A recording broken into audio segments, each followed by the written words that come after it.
కాలచక్రం 60 సంవత్సరాలు ఒక సంవత్సర చక్రం. షష్ఠి పూర్తి 4,32,000 సంవత్సరాలు కలియుగం. 8,64,000 సంవత్సరాలు ద్వాపరయుగం. 12,96,000 సంవత్సరాలు త్రేతాయుగం.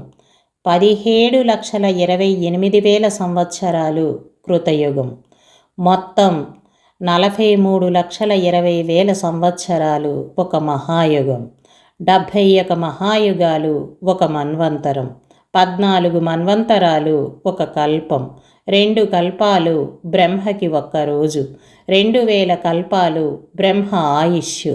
విష్ణువుకు 2,000 కల్పాలు, శివునికి ఒక్క రోజు. 200 కల్పాలు శివునికి ఒక్క రోజు. శివునికి 200 కల్పాలు, ఆదిపరాశక్తికి ఒక కనురెప్పపాటు కాలం.